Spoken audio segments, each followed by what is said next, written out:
श्री राम अयोध्या आए हैं, श्री राम अयोध्या आए हैं, श्री राम अयोध्या आए हैं, श्री राम अयोध्या आए हैं। जय सिया राम सिया राम सिया राम, चले भगवान। जय सिया राम सिया राम सिया राम, चले भगवान।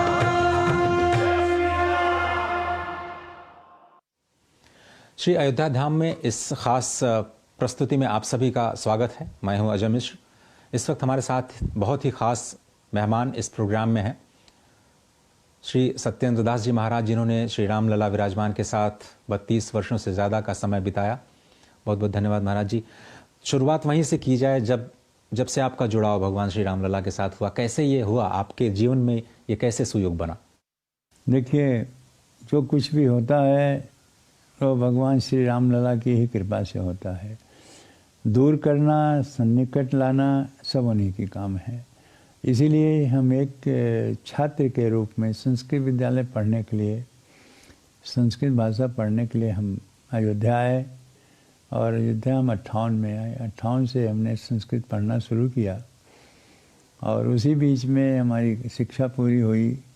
हम अध्यापक हो गए, पढ़ाने लगे संस्कृत विद्यालय में।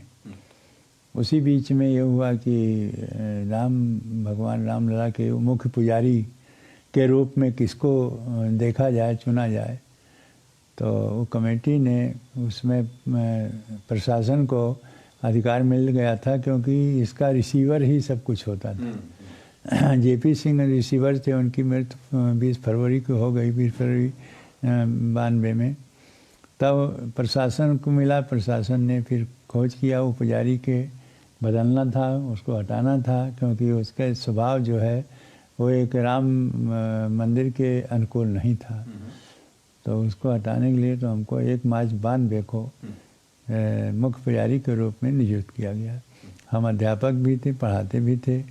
और उसी बीच में यह हमें दायित्व मिला। तो इसमें हम 4 से 4 बजे सुबह 10 से 4 विद्यालय रहते थे और उसके बाद सुबह शाम मंदिर का देखभाल करते थे।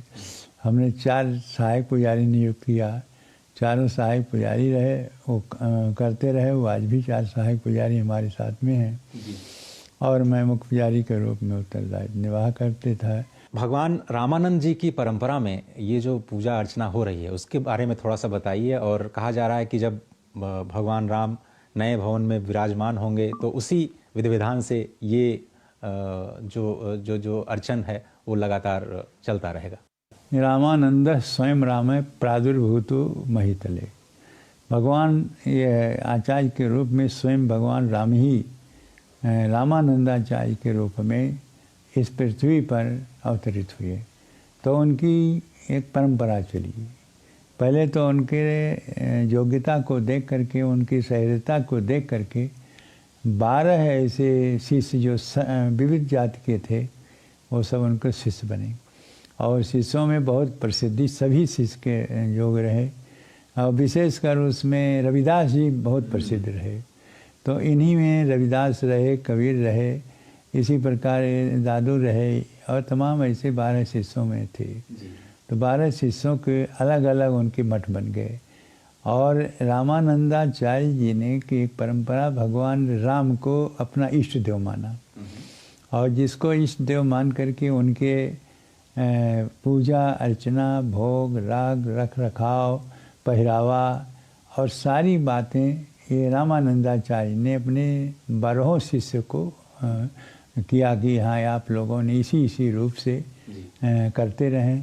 तो रामानंदाचार्य के अनुसार ही 12 शिष्य जो हुए थे, वह अपने अपने ढंग से पूजा अर्चना भगवान के करने लगे। बाकी उसी में एक हुए कबीर जो क्या कहते हैं, सवर्ण और निर्गुण का होता है। तो निर्गुण की उपासना वो करने लगे। और ये कहा कि गोस्वामी लिखे हैं कि निर्गुण सगुण दोनों का वर्णन किए हैं। तो निर्गुण के लिए कहा कि बिन पद चलई सुनई बिन काना, कर बिन करई बिन नाना, आनंद रही सकल रस भोगी, बिन बाड़ी बक्ता जब बड़ योगी। ये सारी जो है ये निराकार की है। उस पद्धति को कबीर जी ने अपनाया। बाकी सब साकार रूप में किए सभी, कि राम सीता की जो पूजा हो वो साकार रूप में हो, प्रत्यक्ष रूप में उनकी प्रतिमा स्थापित हो और उनकी पूजा अर्चना हो। उसी परंपरा में भगवान श्री राम लला की है कि उनकी पूजा अर्चना उसी रूप में हो, क्योंकि रामानंदाचार्य के ही शाखा में जो इन 23 दिसंबर 1949 में भगवान रामलला उस विवादित ढांचा में प्रकट हुए, वो रामानंदी वैष्णव थे जिन्होंने उनको किया, और वो हमारे गुरु थे। अभिराम दास जी महाराज नाम था, और संत रहे साथ में। तो इसलिए यहाँ की परंपरा उसी रूप में चलेगी जो रामानंदाचार्य की परंपरा है। उसने साकार रूप की पूजा साकार रूप में ही होता। मैं सेवक रघुपत पत मोरे, अहम कौशलेंद्र दासो हम कौशलेंद्र, मैं दास के रूप में हूँ, उनकी वो हमारे स्वामी हैं। इस रूप से परंपरा है और पूजा अर्चना भगवान रामलला की होने लगी। वही परंपरा जो कहा जा रहा कि अब भी जो वर्तमान में जो रामलला की प्राण प्रतिष्ठा होगी, जो स्थापित किए जाएंगे, उनकी उसी पद्धति से पूजा होगी। ये 16 पंचोपचार होता है, 16 प्रकार की और 5 प्रकार की। तो संक्षेप में करना होता है तो 5 प्रकार की, नहीं तो 16 प्रकार की। इसमें 5 आरतियाँ होती हैं, 5 प्रकार की आरती होती हैं। उसी बाद प्रतिदिन उनके वस्त्र बदले जाते हैं और रंग के होते हैं, तो उनको उसी रूप से उन वस्त्र बदला जाता है। भोग में वही लगता है कि कभी पूड़ी सब्जी खीर और उसके बाद दाल चावल और ये रोटी सब कुछ लगता है, बाकी बदला जाता है।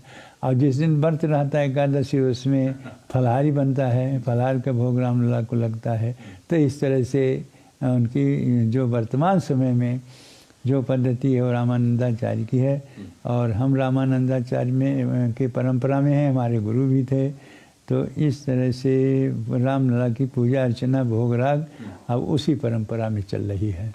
बहुत ही सुंदर ढंग से आपने समझाया गुरुजी। लेकिन आपने एक बात कही, भगवान श्री रामानंद जो कि राम भगवान के अवतार माने जाते हैं कलयुग में, उन्होंने सामाजिक समरसता का एक बहुत बड़ा उदाहरण प्रस्तुत किया समाज के सामने। आपने बताया कि संत रविदास जी, निर्गुण कबीर जी, सगुण तुलसीदास जी सब उन्हीं के अनुयायी रहे। अभी नए मंदिर में भी सामाजिक समरसता को बढ़ावा देने के लिए शबरी माँ, अगस्त, बहुत सारे ऐसे नए मंदिरों का निर्माण किया जा रहा है। तो ये जो संदेश है उसके बारे में क्या कहेंगे आप?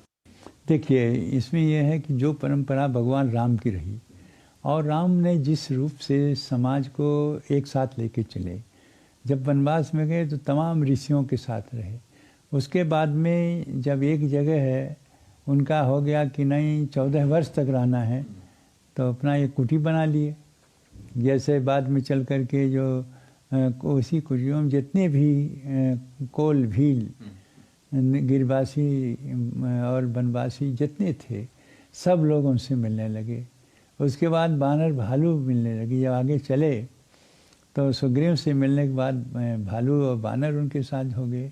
तो इसलिए केवल गिरवासी, वनवासी, निषाद और केवट ये सब जातियों को ही नहीं अपनाया, बल्कि बानर भालू को भी अपना लिया। और इस तरह से समझिए कि सब मम प्रिय सब मम उपजाए। उनके वाक्य है कि सभी हमारे प्रिय हैं, क्योंकि हमारे ही माध्यम से सबका जन्म हुआ है, सृष्टिकर्ता होने के कारण से। इसलिए सभी उनको प्रिय रहे और सभी प्रकार के लोगों को उसी प्रकार से सम्मान दिया, जैसे कि एक परमात्मा, एक भगवान अपने बच्चों को देता है, उनके द्वारा उपजाए थे। इसने बानर भालू, कोल भील, गिरवासी, वनवासी सभी को उन्होंने सम्मान दिया। ऐसे भगवान समदर्शी रहे और मर्यादा पुरुषोत्तम भगवान के नाम से जाने जाते। ठीक, एक छोटा सा ब्रेक लेते हैं। ब्रेक के बाद जब हम वापस आएंगे तो समझने की कोशिश करेंगे कि वो कौन सी परंपरा है जिसमें भगवान श्री राम के पूजन अर्चन का विधान अभी भी संपन्न किया जा रहा है और आगे भी ये परंपरा जारी रहेगी। वो परंपरा है श्री रामानंद आचार्य की, और उस पर बात करेंगे। एक छोटा सा ब्रेक लेते हैं।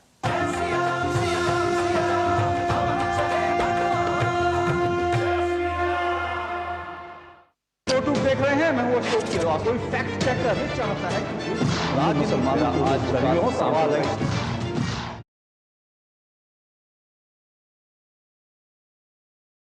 त्रिपाल में आ गए तो त्रिपाल में उसके कि अयोध्या में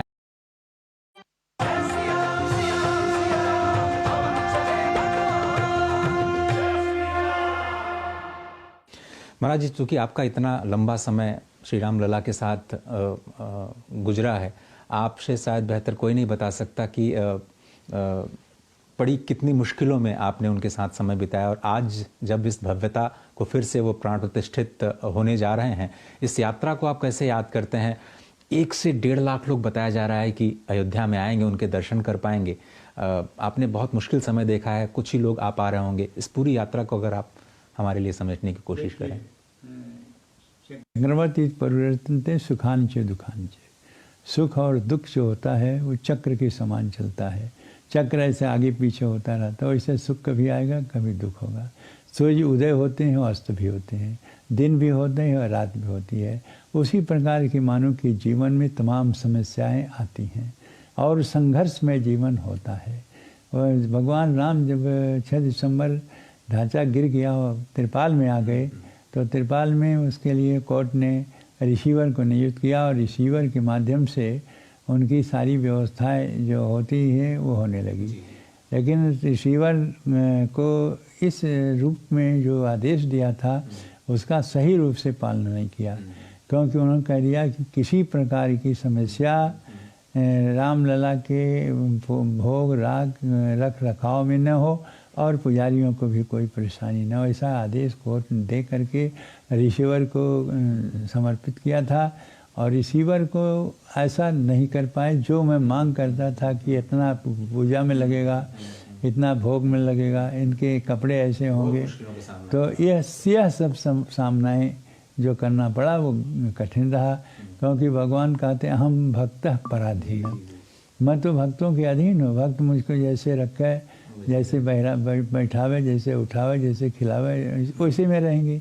पत्रम पुष्पम फलम त्वयं जद में भक्ता परीक्षति, पत्र पुष्प जो भी मुझे दे और उसी को हम प्रेम से दे। कहीं मैं प्रेम का भूखा होते हैं भगवान।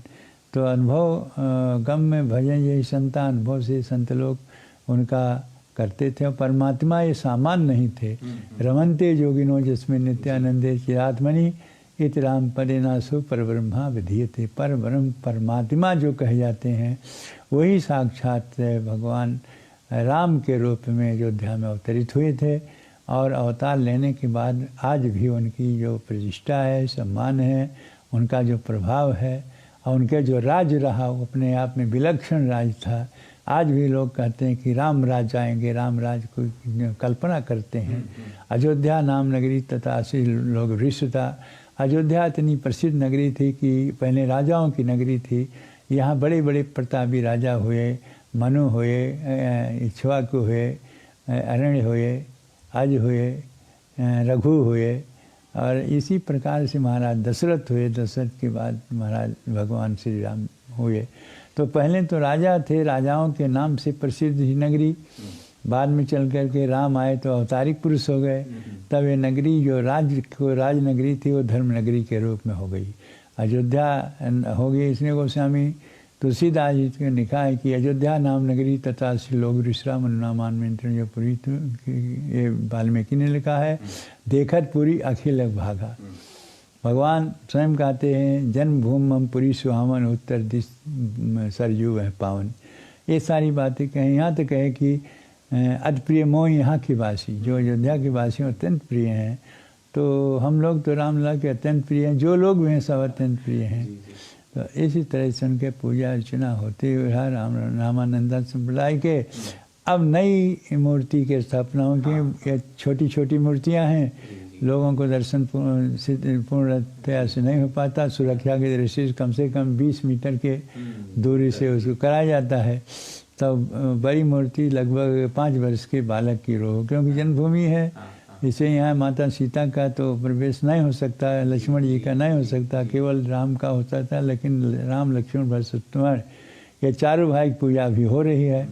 इनका भी उसी जगह स्थान होगा, क्योंकि विराजमान रामलला के आधार पर जो मुकदमा लड़ा गया था वो डिग्री जो हुई थी इसी रामलला की, जिसकी हम पूजा करते हैं, इसी रामलला के को डिग्री मिली, जिससे आज भव्य मंदिर बन के तैयार हो गया है, जहाँ प्राण प्रतिष्ठा होने के बाद वो 5 वर्ष के लड़के के रूप में भगवान रामलला वहाँ विराजमान होंगे और उनका दर्शन जो हमारे भक्तगण लालायित हैं दर्शन करने के लिए, वो 22 के बाद दर्शन करेंगे और अपने आप को धन्य मानेंगे। महाराज जी, ये तो आपने अतीत से लेकर के आज वर्तमान की बात की, अब हेलो शीला दिस साइड। आपकी कंपनी से आप देख रहे हैं अपनी आंखों के सामने, आपके हिसाब से भविष्य क्या होने जा रहा है? देखिए, जिस दिन रामलला विराजमान होंगे उसी प्रकार से राम राज बैठे त्रैलोका हर्षित भय गए सब शोका। जिस दिन रामलला यहाँ स्थापित हो जाएंगे उसी दिन सब प्रसन्न हो जाएंगे, जो शोक है समाप्त हो जाएगा, परिवर्तन होगा हमारे देश की। देश में जो भी आज विषमता है वो समता के रूप में परिणित होगी, क्योंकि उस राम राज्य में सब नर करहीं परस्पर प्रीति, चलहीं स्वधर्म सुनहि श्रुत नीति, बैर न कर काहू सन कोई, राम प्रताप विस्मता खोई। ये सारी विस्मता खत्म थी राम राज्य में। उसी प्रकार से राम को स्थापित होने पर भव्य मंदिर में वह पहले तो दृश्य ऐसा लगेगा जैसे हम कल्पना करते हैं, तपस्या करते हैं कि हम वैकुंठ पहुंच जाएं और वैकुंठ विराजमान उस महान नारायण का दर्शन करें। वही दृश्य यहाँ पर दिखाई देगा, जहाँ पर रामलला गर्भगृह में विराजमान होंगे। जो दर्शन करने आएंगे भक्त को मालूम पड़ेगा कि मैं कहाँ हूँ, यह भगवान राम के उस परम धाम में हूँ। जत गत्वा निवर्तन्ते तद्धामम परमम, जहाँ जाने के बाद जीवात्मा नहीं आता, और जहाँ जाए मन तहें लो भाई। जिधर उस मंदिर को देखेंगे दूर से तभी उनको प्रसन्नता होगी, और भगवान के दर्शन करेंगे और प्रसन्नता होगी। जैसे रेलवे स्टेशन उतरेंगे, एयरपोर्ट में उतरेंगे, तैसे उनको अयोध्या का दृश्य वहीं दिखाई पड़ेगा। तो इस तरह से अयोध्या का वैभव आने वाले समस्त ये तीर्थ यात्रियों को दिखाई देगा, क्योंकि इसका विकास भी हो रहा है। राम पथ बन गया, मुक्ति पथ बन गया, दर्शन पथ बन गया, और भी बहुत कार्य हैं। एयरपोर्ट बन गया, उसके बाद रेलवे स्टेशन, बस सब कुछ बन गया। आगे जो बाकी है उसको भी इसी रूप से बनाया जाएगा, क्योंकि जोगी जी ने स्वयं कहा है कि हम इसको त्रेता युगी अयोध्या बनाएंगे। वह कार्य तो बहुत मेहनत से, बड़े परिश्रम से कर रहे हैं। इतना कोई भी मुख्यमंत्री किसी भी क्षेत्र में ऐसा नहीं समय दिया, न उस दत्तचित्त होकर के उसको कार्य किया है, जैसा कि